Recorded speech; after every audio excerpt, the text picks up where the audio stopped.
Olá, seja bem-vindo, seja bem-vinda a mais um vídeo aqui no canal Ouvido Mágico. Antes de começar a história, quero pedir para você, que ainda não é inscrito, que se inscreva no canal e deixe o like.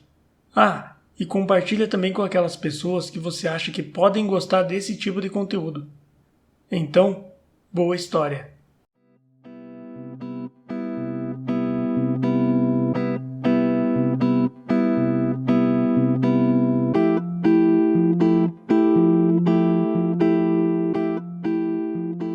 Ernesto de Tal, de Machado de Assis. Capítulo 1. Aquele moço que ali está parado na Rua Nova do Conde, esquina do Campo da Aclamação, às 10 horas da noite, não é nenhum ladrão, não é sequer um filósofo. Tem um ar misterioso, é verdade.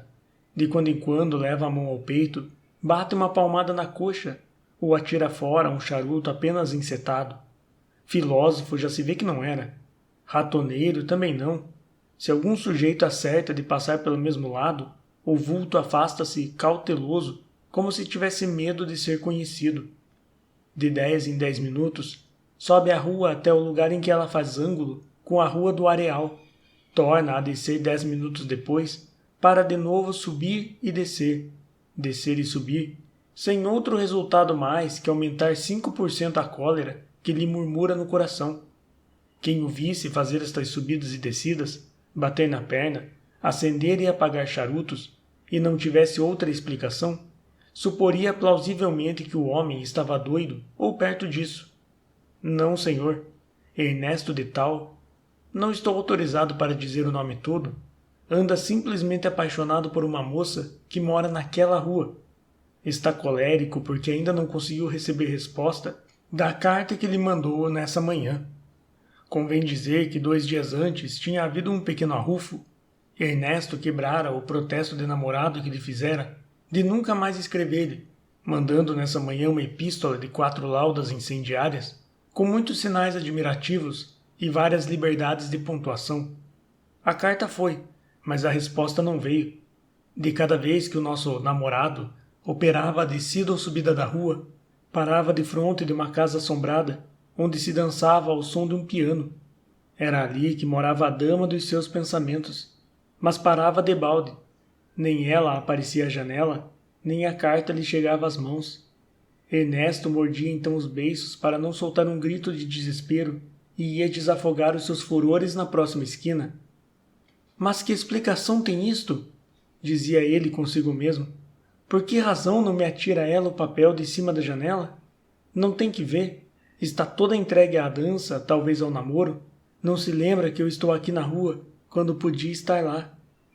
Nesse ponto calou-se o namorado, e em vez do gesto de desespero que devia fazer, soltou apenas um longo e magoado suspiro. A explicação desse suspiro, inverossímil num homem que está rebentando de cólera, é um tanto delicado para se dizer em letra redonda, mas vá lá, ou não se há de contar nada, ou se há de dizer tudo. Ernesto dava-se em casa do Sr. Vieira, tio de Rosina, que é o nome da namorada. Lá costumava ir com frequência, e lá mesmo é que se arrufou com ela 2 dias antes desse sábado de outubro de 1850, em que se passa o acontecimento que estou narrando. Ora, por que razão não figura Ernesto entre os cavalheiros que estão dançando ou tomando chá? Na véspera de tarde, o Sr. Vieira, encontrando-se com Ernesto, participou-lhe que dava, no dia seguinte, uma pequena partida para solenizar não sei que acontecimento da família. Resolvi isto hoje de manhã, concluiu ele. Convidei pouca gente, mas espero que a festa esteja brilhante. Ia mandar-lhe agora um convite, mas creio que me dispensa? Sem dúvida, apressou-se a dizer Ernesto, esfregando as mãos de contente. Não falte. Não, senhor. Esqueci-me avisá-lo de uma coisa, disse Vieira, que já havia dado alguns passos. Como vai o subdelegado, que além disso é comendador? Eu desejava que todos os meus convidados aparecessem de casaca. Sacrifique-se a casaca, sim? Com muito gosto, respondeu o outro, ficando pálido como um defunto. Pálido por quê? Leitor, por mais ridícula e lastimosa que te pareça esta declaração, não hesito de dizer-te que o nosso Ernesto não possuía uma só casaca nova, nem velha. A exigência de Vieira era absurda, Mas não havia fugir-lhe, ou não ir, ou ir de casaca. Cumpria sair a todo custo desta gravíssima situação. 3 alvitres se apresentaram ao espírito do atribulado moço. Encomendar, por qualquer preço, uma casaca para a noite seguinte, comprá-la a crédito, pedi-la a um amigo. Os 2 primeiros alvitres foram desprezados por impraticáveis. Ernesto não tinha dinheiro nem crédito tão alto. Restava o terceiro. Fez Ernesto uma lista dos amigos e casacas prováveis, meteu-a na algibeira e saiu em busca do velocino. A desgraça, porém, que o perseguia, fez com que o primeiro amigo tivesse de ir no dia seguinte a um casamento e o segundo a um baile. O terceiro tinha a casaca rota, o quarto tinha a casaca emprestada, o quinto não emprestava a casaca, o sexto não tinha casaco. Recorreu ainda a mais 2 amigos suplementares, mas um partira na véspera para Iguaçu e o outro estava destacado na fortaleza de São João como alferes da Guarda Nacional. Imagine-se o desespero de Ernesto, mas admire-se também a requintada crueldade com que o destino tratava a este moço, que ao voltar para casa encontrou 3 enterros, 2 dos quais com muitos carros, cujos ocupantes iam todos de casaca.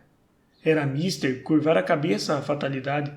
Ernesto não insistiu, mas como tomara a peito reconciliar-se com Rosina, escreveu-lhe a carta de que falei acima e mandou-a levar pelo moleque da casa, dizendo-lhe que à noite lhe desse a resposta na esquina do campo. Já sabemos que tal resposta não veio. Ernesto não compreendia a causa do silêncio. Muitos arrufos tivera a moça, mas nenhum deles resistia à primeira carta, nem durava mais de 48 horas. Desenganado, enfim, de que a resposta viesse naquela noite, Ernesto dirigiu-se para casa com o desespero no coração. Morava na Rua da Misericórdia. Quando lá chegou, estava cansado e abatido. Nem por isso dormiu logo. Despiu-se precipitadamente.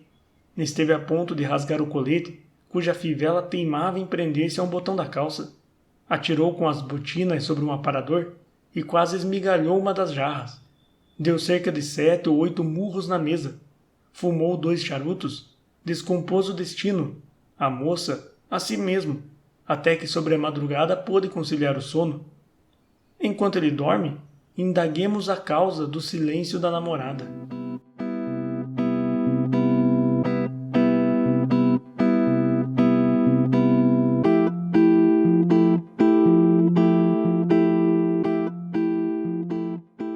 Capítulo 2. Veja o leitor aquela moça que ali está, sentada num sofá, entre 2 damas da mesma idade, conversando baixinho com elas e requebrando de quando em quando os olhos. É Rosina. Os olhos de Rosina não enganam ninguém, exceto os namorados. Os olhos dela são espertinhos e caçadores, e com um certo movimento que ela lhes dá, ficam ainda mais caçadores e espertinhos. É galante e graciosa. Se o não fora, não se deixaria prender por ela o nosso infeliz Ernesto, que era rapaz de apurado gosto. Alta não era, mas baixinha, viva, travessa. Tinha bastante afetação nos modos e no falar. Mas Ernesto, a quem um amigo notara isso mesmo, declarou que não gostava de moscas mortas. Eu, nem de moscas vivas, acudiu o amigo encantado por ter apanhado no ar este trocadilho. Trocadilho de 1850. Não veste com luxo porque o tio não é rico, mas ainda assim está garrida e elegante. Na cabeça tem por enfeite apenas 2 laços de fita azul. Ah, se aquelas fitas me quisessem enforcar, dizia um gamenho de bigode preto e cabelo partido ao meio. Se aquelas fitas me quisessem levar ao céu, dizia outro de suíças castanhas e orelhas pequeninas. Desejos ambiciosos os desses 2 rapazes, ambiciosos e vãos, porque ela, se alguém lhe prende a atenção, é um moço de bigode louro e nariz comprido que está agora conversando com o subdelegado.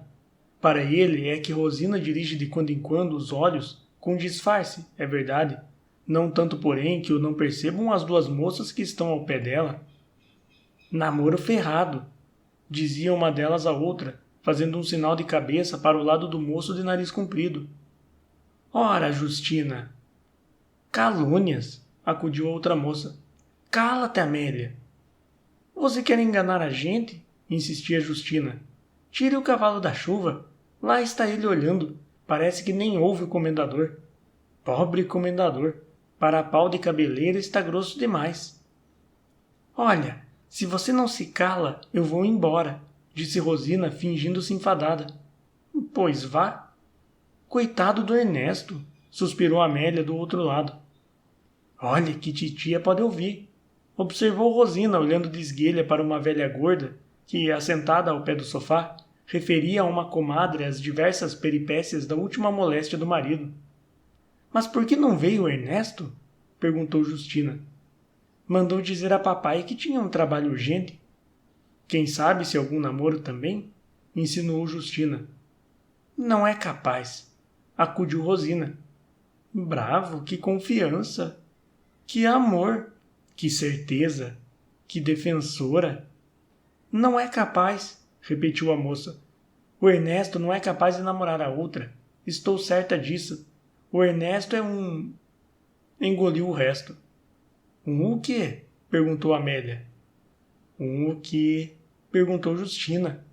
Neste momento tocou-se uma valsa, e o rapaz do nariz comprido, a quem o subdelegado deixara para ir conversar com Vieira, aproximou-se do sofá e pediu a Rosina a honra de lhe dar aquela valsa.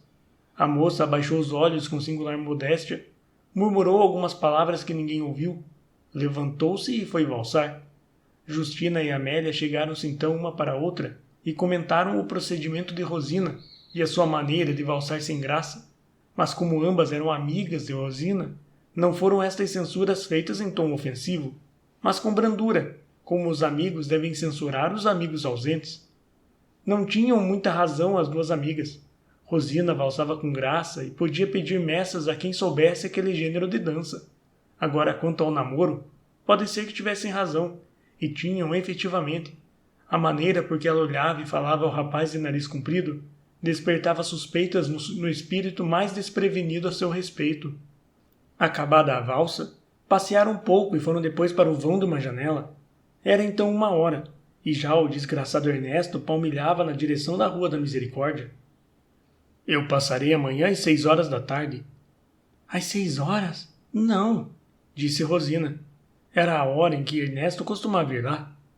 Então às 5? Às 5? Sim, às 5, concordou a moça.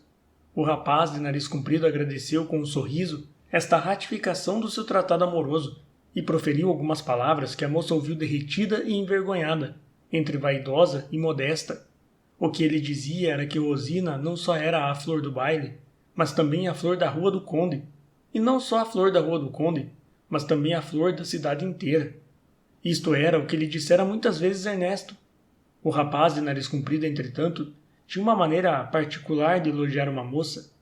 A graça, por exemplo, com que ele metia o dedo polegar da mão esquerda no bolso esquerdo do colete, brincando demais com os outros dedos como se tocasse piano, era de todo ponto inimitável. Nem havia ninguém, pelo menos naquelas imediações, que tivesse mais elegância na maneira de arquear os braços, de consertar os cabelos, ou simplesmente de oferecer uma xícara de chá. Tais foram os dotes que venceram o coração inconstante da graciosa Rosina. Só esses? Não. A simples circunstância de não ter Ernesto a interessante vestidura que ornava o corpo e realçava as graças do seu afortunado rival pode já dar algumas luzes ao leitor de boa fé. Rosina ignorava sem dúvida a situação precária de Ernesto a respeito da casaca, mas sabia que lhe ocupava um emprego somenos no arsenal da guerra, ao passo que o rapaz de nariz comprido tinha um bom lugar numa casa comercial. Uma moça que professasse ideias filosóficas a respeito do amor e do casamento diria que os impulsos do coração estavam antes de tudo.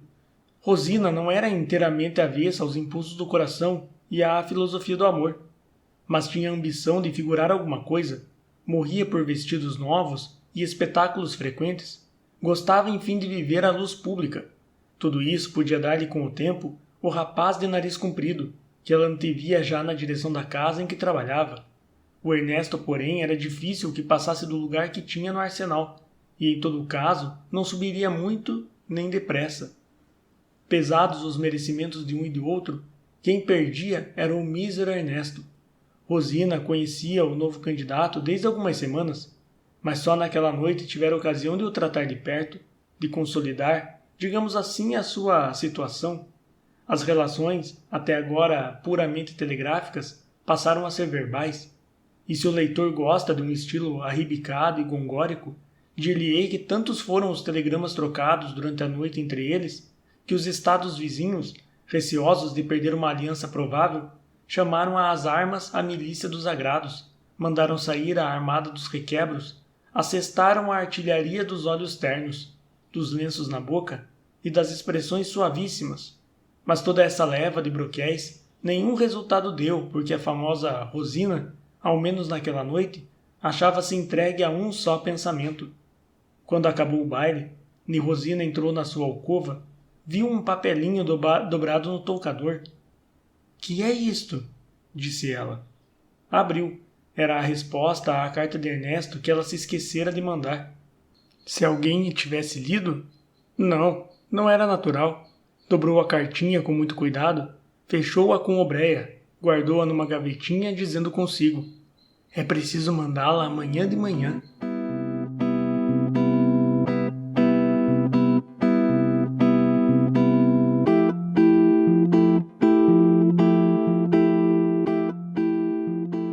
Capítulo 3.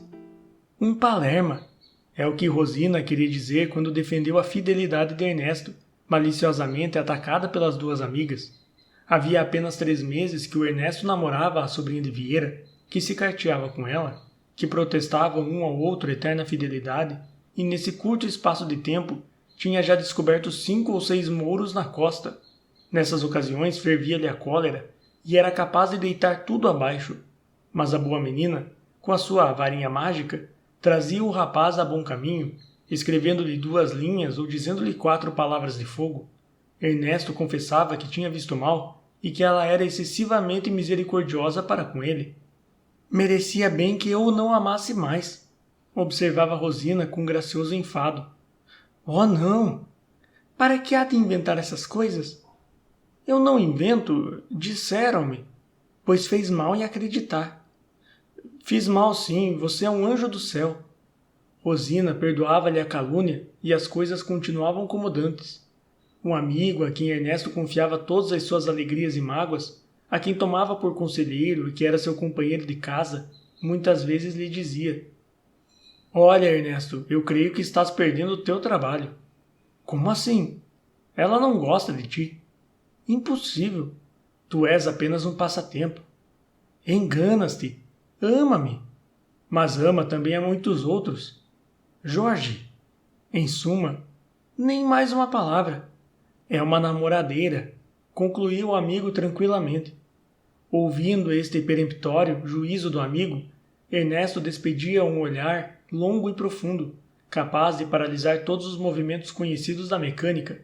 Como, porém, o rosto do amigo não revelasse a menor impressão de temor ou arrependimento, Ernesto recolhia o olhar, mais cordato neste ponto que o senador Dom Manuel, a quem o Visconde de Jequitinhonha dizia um dia no Senado que recolhesse um riso e continuava a rir, e tudo acabava em boa e santa paz. Tal era a confiança de Ernesto na flor da Rua do Conde. Se ela lhe dissesse um dia que tinha na algibeira do vestido uma das torres da Candelária, não é certo, mas é muito provável que Ernesto lhe aceitasse a notícia. Desta vez, porém, o arrufo era sério. Ernesto vira positivamente a moça receber uma cartinha às furtadelas, da mão de uma espécie de primo que frequentava a casa de Vieira. Seus olhos faiscaram de raiva quando viram almejar a misteriosa epístola nas mãos da moça. Fez um gesto de ameaça ao rapaz, lançou um olhar de desprezo à moça e saiu. Depois escreveu a carta de que temos notícia e foi esperar a resposta na esquina da rua. Que resposta, se ele vira o gesto de Rosina? Leitor ingênuo, ele queria uma resposta que lhe demonstrasse não ter visto coisa alguma. Uma resposta que o fizesse olhar para si mesmo com desprezo e nojo. Não era possível semelhante explicação, mas no fundo da alma era isso que ele queria.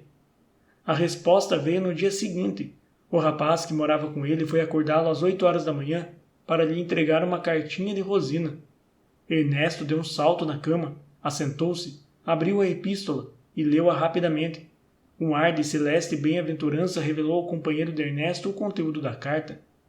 Tudo está sanado, disse Ernesto, fechando a carta e descendo da cama. Ela explicou tudo. Eu tinha visto mal. Ah, disse Jorge, olhando com lástima para o amigo. Então, que diz ela? Ernesto não respondeu imediatamente. Abriu a carta outra vez, leu-a para si, tornou a fechá-la. Olhou para o teto, para as chinelas, para o companheiro, e só depois dessa série de gestos indicativos da profunda abstração do seu espírito é que respondeu a Jorge dizendo: Ela explica tudo. A carta que eu pensei ser de amores era um bilhete do primo pedindo algum dinheiro ao tio. Disse que eu sou muito mau em obrigá-la a falar nestas fraquezas de família, e conclui jurando que me ama como nunca seria capaz de amar ninguém. Lê. Jorge recebeu a carta e leu, enquanto Ernesto passeava de um para o outro lado, gesticulando e monossilabando consigo mesmo, como se redigisse mentalmente um ato de contrição. Então, que tal? Disse ele quando Jorge lhe entregou a carta. Tens razão, tudo se explica, respondeu Jorge. Ernesto foi nessa mesma tarde à Rua do Conde. Ela recebeu-o com um sorriso logo de longe. Na primeira ocasião que tiveram, tudo ficou explicado, declarando-se Ernesto compungido por haver suspeitado de Rosina e levando a moça à sua generosidade ao ponto de lhe ceder um beijo, ao lusco-fusco, antes que a criada viesse acender as velas de espermacete dos aparadores.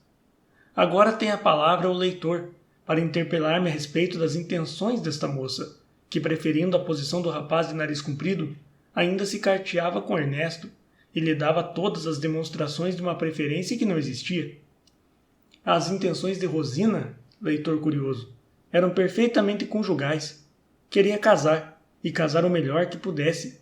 Para este fim, aceitava a homenagem de todos os seus pretendentes, escolhendo lá consigo o que melhor correspondesse aos seus desejos, mas ainda assim sem desanimar os outros, porque o melhor deles podia falhar, e havia para ela uma coisa pior que casar mal, que era não casar absolutamente.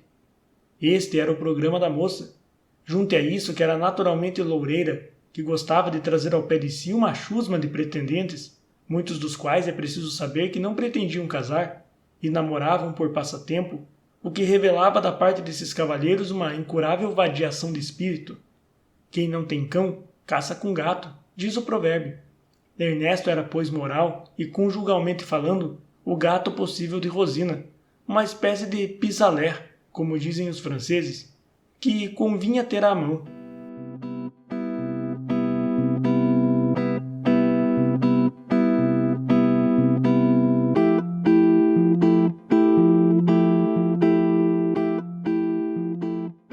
Capítulo 4.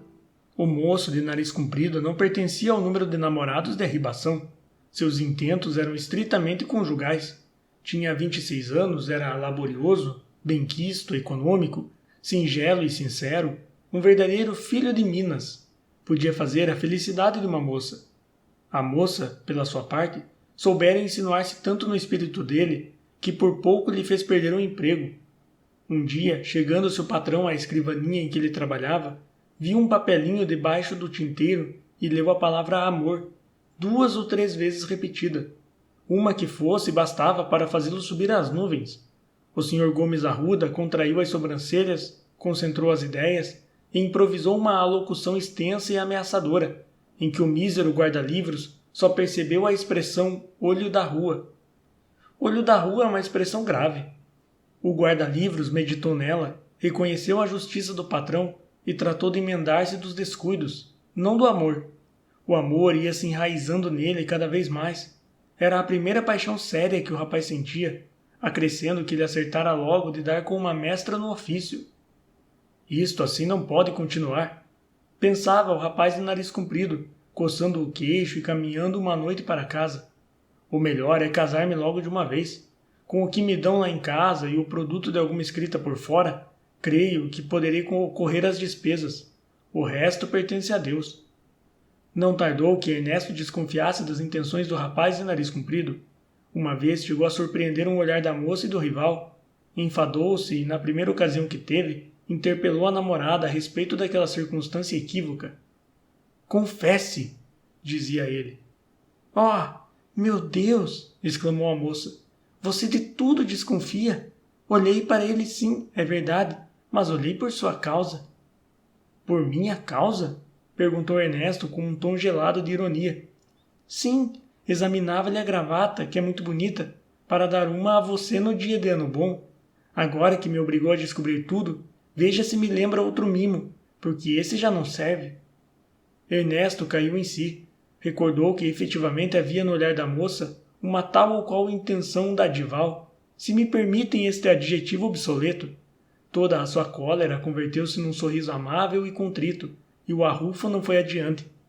Dias depois, era um domingo, estando ele e ela na sala, e um filho de Vieira à janela, foram os dois namorados interrompidos pelo pequeno, que descera gritando.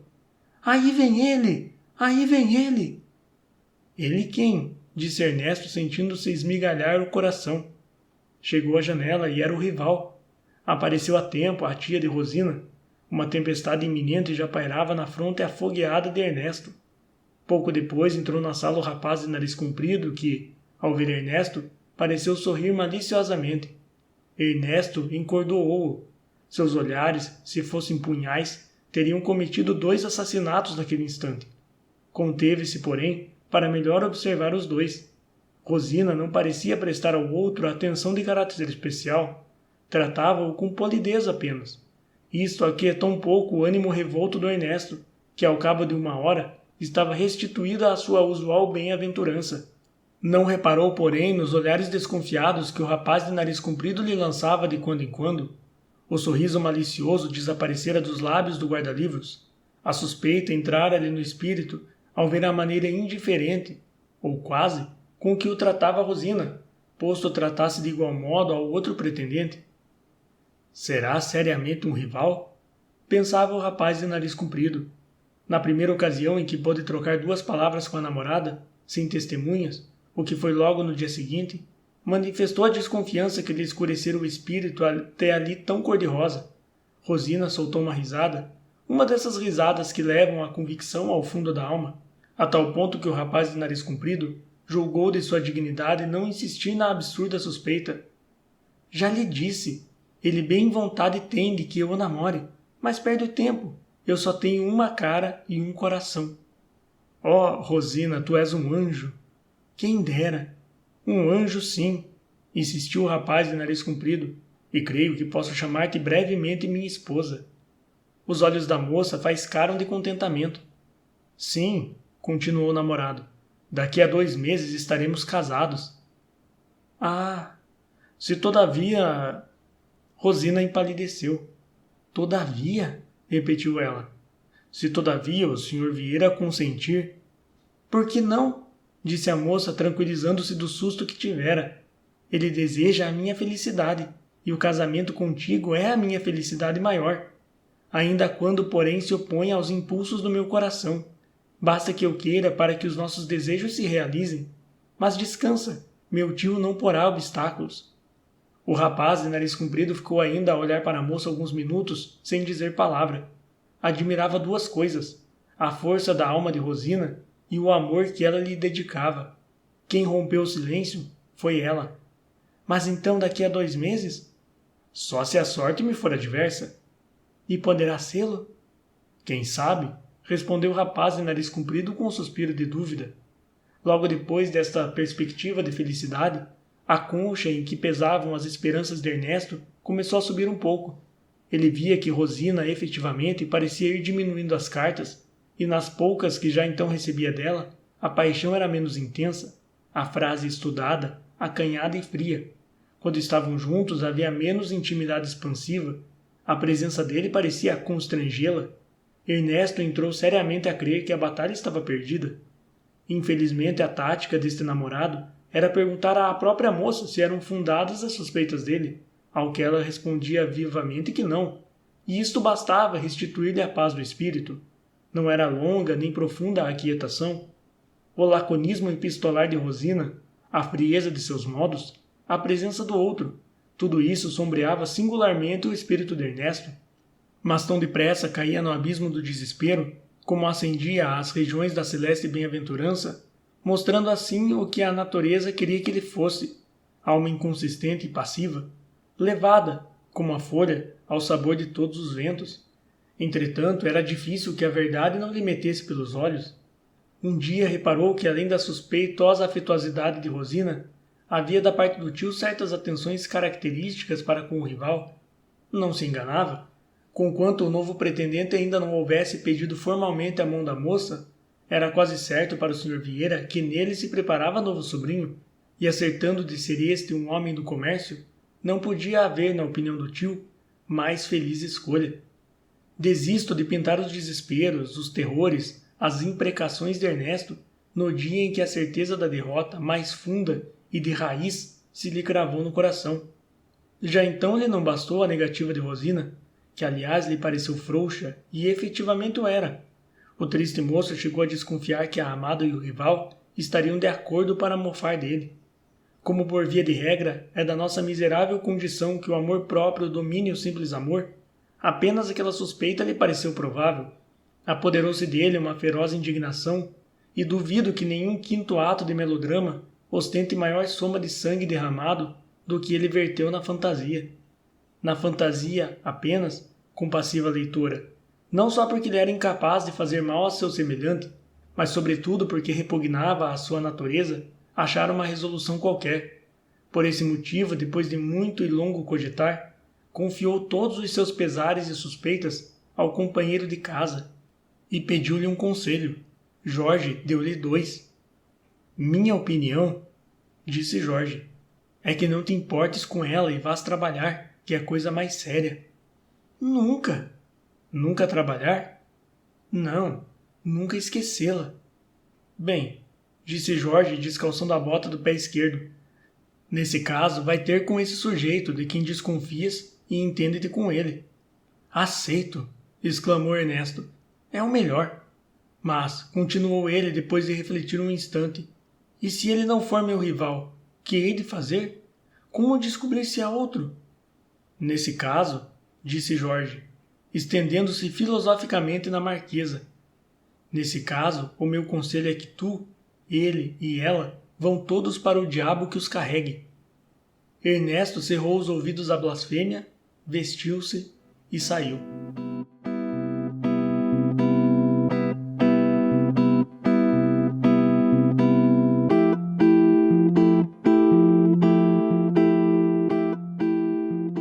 Capítulo 5.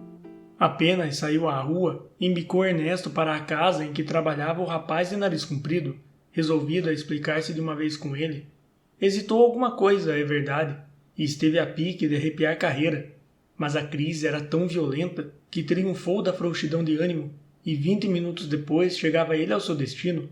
Não entrou no escritório do rival, pôs-se a passear de um lado para o outro, à espera que ele saísse. O que se verificou daí a 3/4 de hora, 3 enfadonhos e mortais quartos de hora. Ernesto aproximou-se casualmente do rival, cumprimentaram-se com um sorriso acanhado e amarelo, e ficaram alguns segundos a olhar um para o outro. Já o guarda-livros ia tirando o chapéu e despedindo-se, quando Ernesto lhe perguntou: Vai hoje à Rua do Conde? Talvez. A que horas? Não sei ainda. Por quê? Iríamos juntos. Eu vou às 8. O rapaz de nariz comprido não respondeu. Para que lado vai agora? Perguntou Ernesto depois de algum silêncio. Vou ao passeio público, se o senhor lá não for. Respondeu resolutamente o rival. Ernesto empalideceu. Quer assim fugir de mim? Sim, senhor. Pois eu não. Desejo até que haja uma explicação entre nós. Espere, não me volte as costas. Saiba que eu também sou atrevido, menos de língua ainda que de mão. Vamos, dê-me o braço e caminhemos ao passeio público. O rapaz de nariz comprido teve ímpetos de atracar-se com o rival e experimentar-lhe as forças, mas estavam numa rua comercial. Todo o seu futuro voaria pelos ares. Preferiu dar-lhe as costas e seguir caminho. Executava já este plano quando Ernesto lhe gritou: Venha cá, namorado sem ventura! O pobre rapaz voltou-se rapidamente. Que diz o senhor? Perguntou ele. Namorado sem ventura! Repetiu Ernesto, cravando os olhos no rosto do rival, a ver se lhe descobriu uma confissão qualquer. É singular, replicou o rapaz de nariz comprido. É singular que o senhor me chame namorado sem ventura, quando ninguém ignora a triste figura que tem feito para obter as boas graças de uma moça que é minha. Sua, minha. Nossa, direi eu. Senhor? O rapaz de nariz comprido engatilhou um soco. A segurança e tranquilidade com que Ernesto olhava para ele mudaram-lhe o curso das ideias. Falaria ele verdade? Essa moça, que tanto amor lhe jurava, com quem meditava casar dentro de pouco tempo, mas de quem alguma vez desconfiara, teria dado efetivamente àquele homem o direito de a chamar sua? Esta simples interrogação perturbou o espírito do rapaz, que esteve cerca de 2 minutos a olhar mudamente para Ernesto, e este a olhar mudamente para ele. O que o senhor disse agora é muito grave. Preciso de uma explicação. Peço-lhe explicação igual, respondeu Ernesto. Vamos ao passeio público. Seguiram o caminho, a princípio silenciosos, não só porque a situação os acanhava naturalmente, mas também porque cada um deles receava ouvir uma cruel revelação. A conversa começou por monossílabos e frases truncadas, mas foi pouco a pouco fazendo-se natural e correta. Tudo quanto os leitores sabem de um e outro foi ali exposto por ambos, e por ambos ouvido entre abatimento e cólera. Se tudo quanto o senhor diz é a expressão da verdade, observou na rapaz de nariz comprido, descendo a rua das marrecas. A conclusão é que fomos enganados. Vilmente enganados, emendou Ernesto. Pela minha parte, tornou o primeiro, recebo com isto um grande golpe porque eu a amava muito e pretendia fazê-la minha esposa, o que sucederia breve. A minha boa fortuna fez com que o senhor me avisasse a tempo. Talvez me censurem o passo que dei, mas o resultado que vamos colher justifica tudo. Nem por isso creio que padeço menos. Eu amava loucamente aquela moça. Ernesto proferiu estas palavras tão de dentro que elas repercutiram no coração do rival, e ambos ficaram algum tempo calados, a devorar consigo a dor e a humilhação. Ernesto rompeu o silêncio, soltando um magoadíssimo suspiro, na ocasião em que entravam no passeio. Só o guarda pôde ouvi-lo. O rapaz do nariz comprido ia revolvendo no espírito uma dúvida. Devo eu condenar tão ligeiramente aquela moça? Perguntou ele a si mesmo. E não será este sujeito um pretendente vencido que, por semelhante meio, quer obter a minha neutralidade? O rosto de Ernesto não parecia dar razão à conjetura do rival. Todavia, como o lance era grave e cumpria não ir por aparências, o rapaz de nariz comprido abriu de novo o capítulo das revelações, no que foi acompanhado pelo rival. Todas elas iam concordando entre si. Os incidentes e os gestos que um relembrava tinham eco na memória do outro. O que, porém, decidiu tudo foi a apresentação de uma carta que cada um deles tinha casualmente no bolso. O texto de ambas mostravam que eram recentes. A expressão de ternura não era a mesma nas duas epístolas, porque Rosina, como sabemos, ia afrouxando o tom em relação a Ernesto, mas era quanto bastava para dar ao rapaz de nariz comprido o golpe de misericórdia. Desprezemo-la, disse este quando acabou de ler a carta do rival. Só isso? Perguntou Ernesto. O simples desprezo será bastante. Que vingança tiraríamos dela? Objetou o rapaz de nariz comprido. Ainda que alguma fosse possível, não seria digna de nós. Calou-se, mas tocado de uma súbita ideia, exclamou. Ah, lembra-me um meio. Qual? Mandemo-lhes uma carta de rompimento, mas uma carta de igual teor. A ideia sorriu logo ao espírito de Ernesto, que parecia ainda mais humilhado que o outro, e ambos foram dali redigir a carta fatal.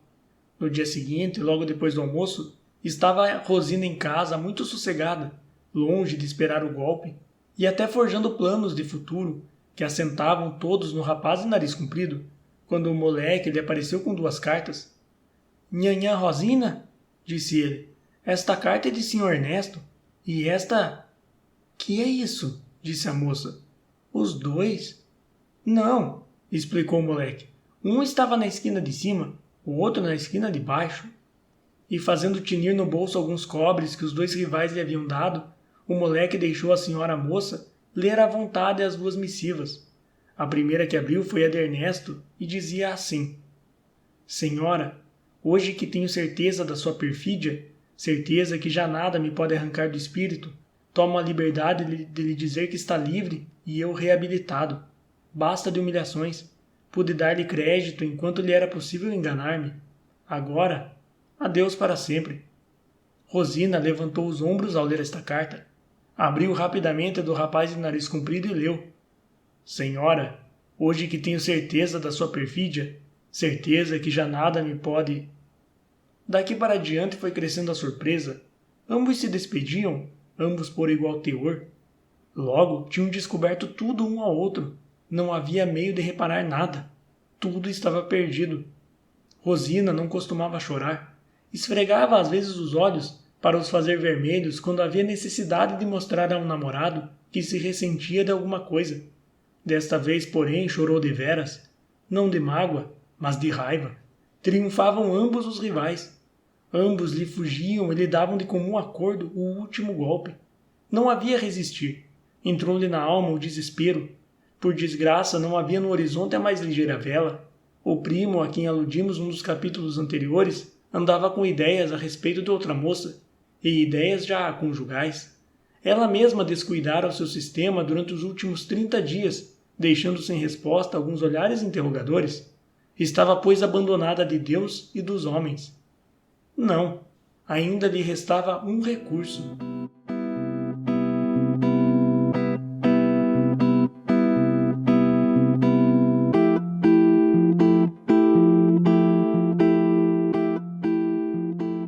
Capítulo 6. Um mês depois daquele fatal desastre, estando Ernesto em casa a conversar com o companheiro e mais 2 amigos, um dos quais era o rapaz de nariz comprido, ouviu bater palmas. Foi à escada. Era um moleque da Rua Nova do Conde. Que me queres? Disse ele com ar severo, suspeitando que o moleque viesse pedir-lhe dinheiro. Venho trazer isto, disse o moleque baixinho, e tirou do bolso uma carta que entregou a Ernesto. A primeira ideia de Ernesto foi recusar a carta e pôr o moleque a pontapés pela escada abaixo. Mas o coração disse-lhe uma coisa, como ele mesmo confessou. Estendeu a mão, recebeu a carta, abriu-a e leu. Dizia assim: Ainda uma vez, curvo-me às tuas injustiças. Estou cansado de chorar. Não posso mais viver debaixo da ação de uma calúnia. Vem, ou eu morro. Ernesto esfregou os olhos. Não podia crer no que acabava de ler. Seria um novo ardil ou a expressão da verdade? Ardil podia ser. Mas Ernesto atentou bem e pareceu-lhe ver o sinal de uma lágrima. Evidentemente a moça chorara, mas se chorara é porque padecia. E nesse caso... Nestas e noutras reflexões, gastou Ernesto cerca de 8 a 10 minutos. Não sabia que resolvesse. Acudir ao chamado de Rosina era esquecer a perfídia com que ela se ouve amando a outro em cujas mãos vira até uma carta sua. Mas não ir podia ser contribuir para a morte de uma criatura que, ainda quando não tivesse sido amada por ele, merecia os seus sentimentos de humanidade. Diga que irei logo, respondeu enfim Ernesto. Quando voltou para a sala, trazia o rosto mudado. Os amigos repararam na mudança e procuraram descobrir-lhe a causa. Algum credor, dizia um. Não lhe trouxeram dinheiro, acrescentava outro. Namoro novo, opinava o companheiro de casa. É tudo isso, talvez, respondeu Ernesto com um modo que queria ser alegre. De tarde preparou-se Ernesto e dirigiu-se para a Rua Nova do Conde. 10 ou 12 vezes parou, resolvido a voltar, mas um minuto de reflexão tirava-lhe os escrúpulos e o rapaz prosseguia em seu caminho. Há mistério nisto tudo, dizia ele consigo e relendo a carta de Rosina. É certo que ele me revelou tudo e até me leu cartas. Nisto não há que duvidar. Rosina é culpada.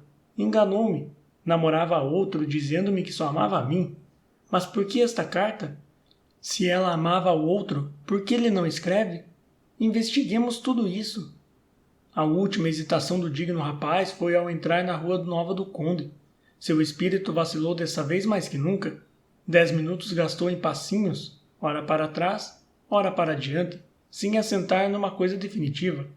Afinal, deitou o coração à larga e seguiu afoitamente a senda que o destino parecia indicar-lhe. Quando chegou à casa de Vieira, estava Rosina na sala com a tia.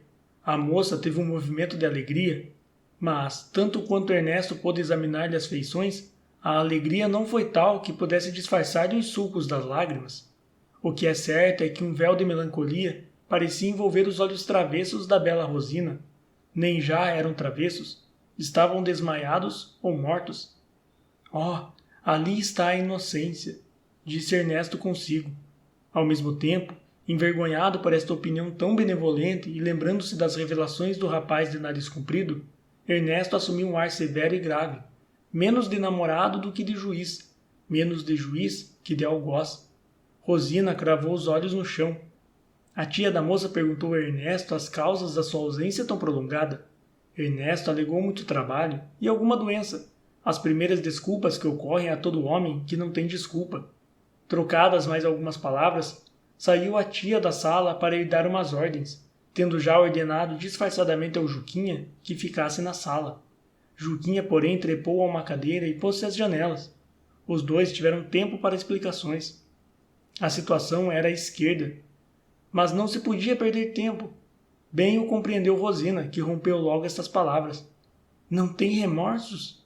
De quê? Perguntou Ernesto, espantado. Do que me fez? Eu? Sim, abandonando-me sem uma explicação. A causa adivinho eu qual é. Alguma nova suspeita ou antes alguma calúnia? Nem calúnia, nem suspeita, disse Ernesto depois de um momento de silêncio. Mas só a verdade. Rosina sufocou um grito. Seus lábios pálidos e trêmulos quiseram murmurar alguma coisa, mas não puderam.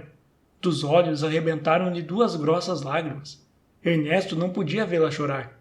Por mais cheio de razões que estivesse, em vendo lágrimas, curvava-se logo e pedia-lhe perdão. Desta vez, porém, era impossível que tão depressa voltasse ao antigo estado. As revelações do rival estavam ainda frescas na memória. Curvou-se, entretanto, para a moça e pediu-lhe que não chorasse. Que não chore, disse ela com voz lacrimosa.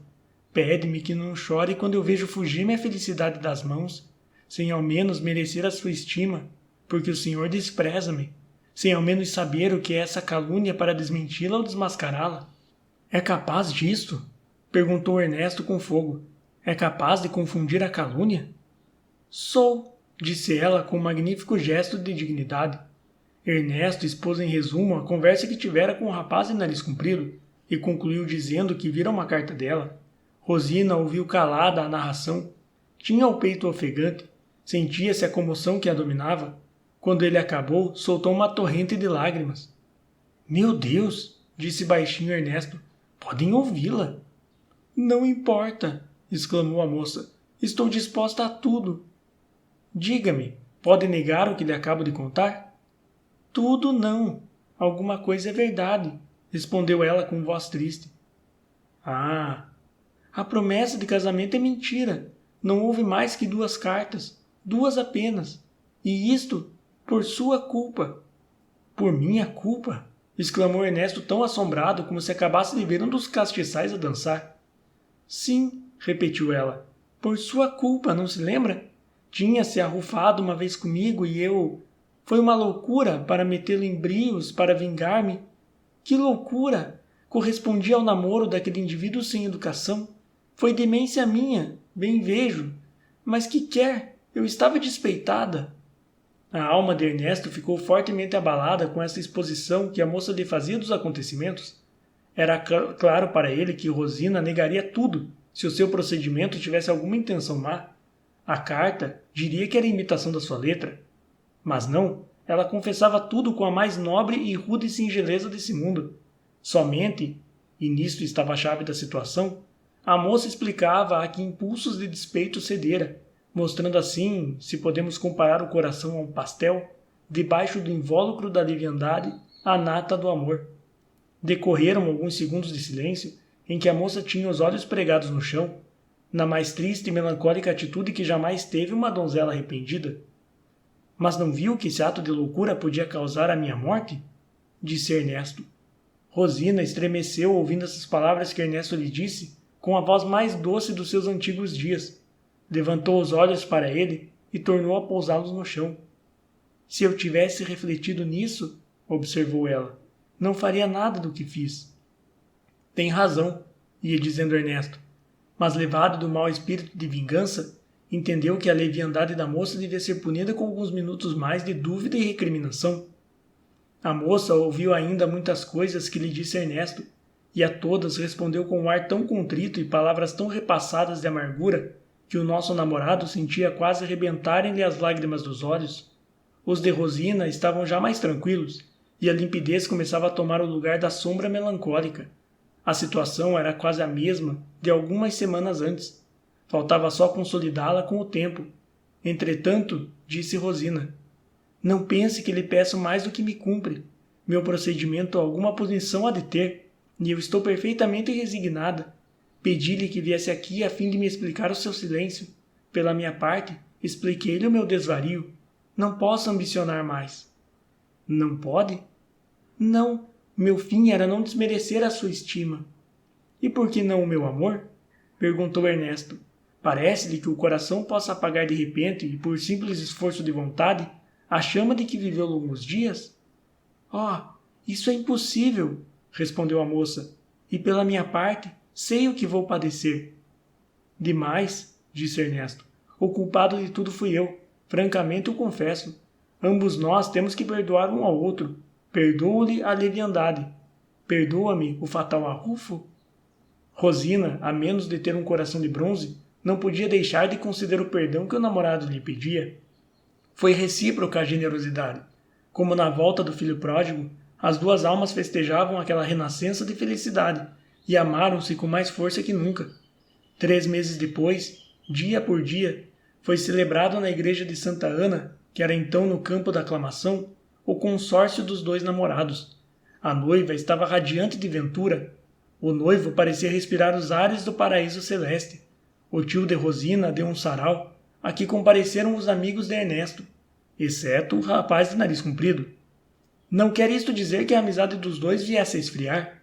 Pelo contrário, o rival de Ernesto revelou certa magnanimidade, apertando ainda mais os laços que o prendiam desde a singular circunstância que os aproximou. Houve mais. 2 anos depois do casamento de Ernesto, vemos os 2 associados num armarinho, reinando entre ambos a mais serena intimidade. O rapaz de nariz comprido é padrinho de um filho de Ernesto. Por que não te casas? Pergunta Ernesto às vezes ao seu sócio, amigo e compadre. Nada, meu amigo, responde o outro.